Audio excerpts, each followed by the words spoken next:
Hi everybody, my name is Mark Grabowski and I'm a senior here at John Carroll. Today I have the absolute honor of sharing my experiences with you on my immersion trip to Chiapas, Mexico. And so I had an incredible experience filled with amazing people in my group and amazing encounters with the people of Chiapas, but it wasn't always easy along the way. So I hope something within my story and my message is able to impact you in a small way, in a big way, but thank you very much for being here to listen. I really appreciate it. So to kind of just jump right in, I never had any interest in going on an immersion trip through John Carroll. I really didn't.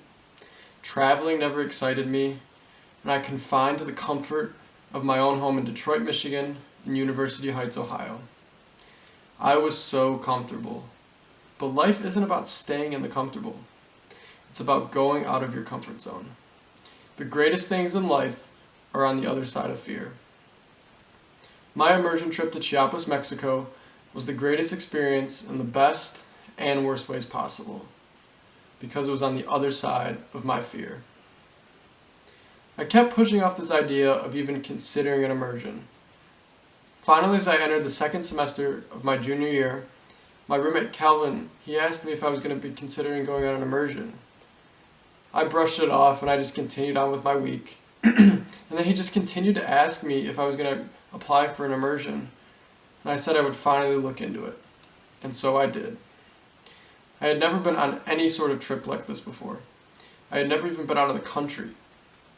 I had to somehow express to my parents what this trip would entail and get their approval.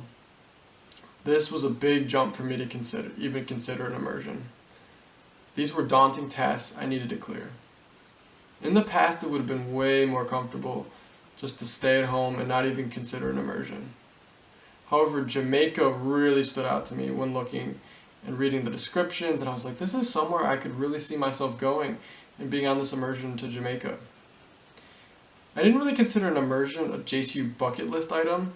I really considered it an opportunity to grow within myself, with my faith, and also be a voice for those who don't have a voice.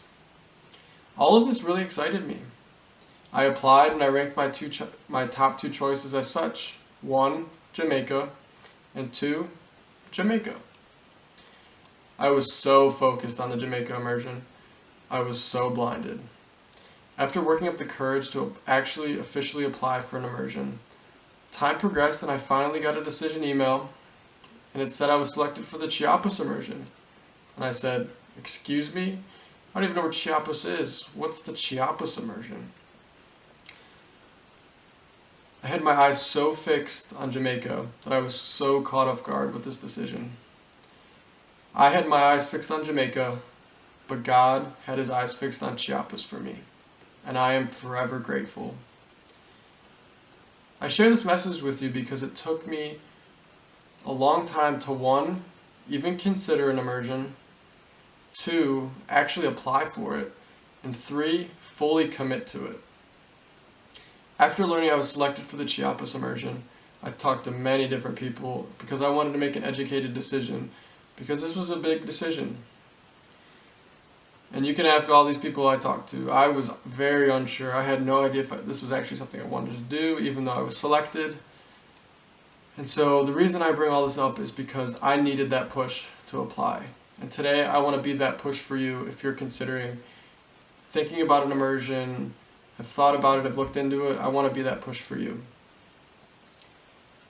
Be open to other trips, because obviously with my experience this was not what I had planned, but we truly never know what's best for us. Only God does. So my immersion trip to Chiapas, Mexico was focused on human rights. And that's pretty broad. I never fully grasped that a human person can suffer in so many excruciating ways. We heard from many different speakers that touched on migration, women's rights, land issues, being persecuted for your faith, workers' rights, and so much more. And I said, sheesh, that's not many easy topics by any means. This immersion experience was incredibly impactful because of experiences our group had at Casa Mambre, a migrant shelter. So Casa Mambre is a migrant shelter located in Comitan, Chiapas, Mexico. When we had arrived, it was dark and dreary, as we had been traveling by bus for 2 hours. Our group morale was very low, as it had been such a long and draining day. I could never have predicted what we experienced at the migrant shelter. We sat in a circle with Artemio Velasco, the man running the shelter, and also 5 men who were staying at the shelter for the night. The 5 men courageously shared their stories with us. I was heartbroken as I listened to everything they had to encounter on a daily basis. Everyone has a story worth sharing. All of us. Artemio Velasco opened up his home 7 years ago to allow migrants to stay and rest on their journey to the United States. This truly is the epitome of loving your neighbor by opening up your home to strangers. But they really are just our brothers and sisters.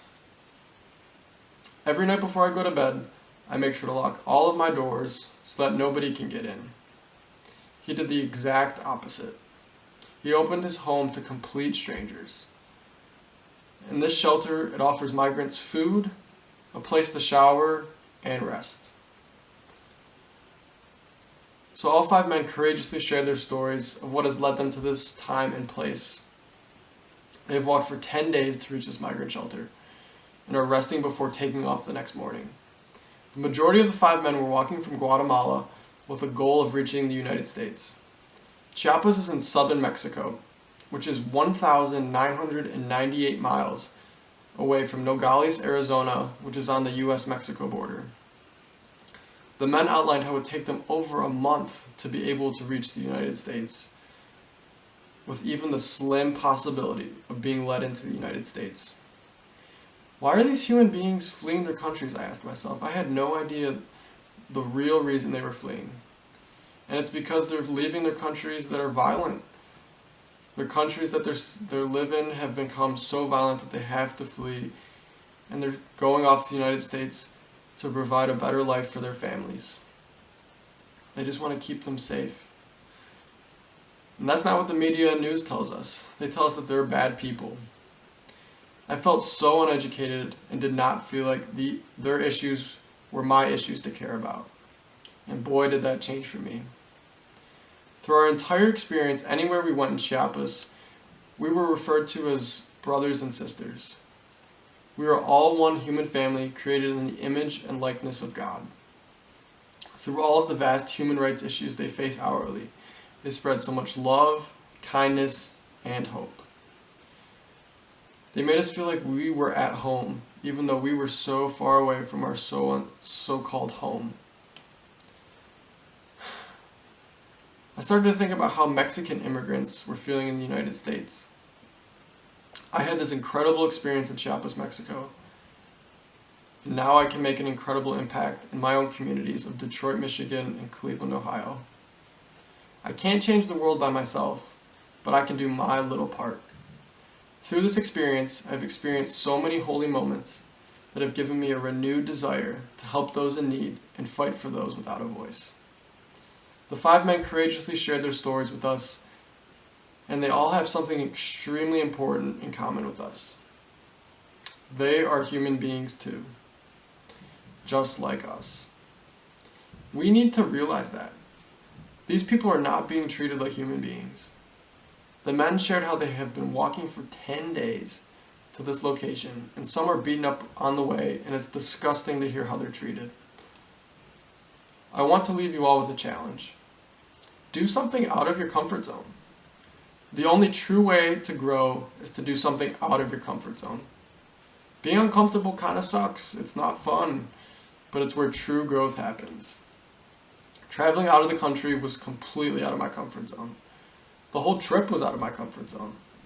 Sure, it wasn't always great in the moment, but life is too short to be complacent. I could have stayed home for a week longer and laid on my couch over break. It can be something even smaller. Say hi to the person you walk by in your neighborhood.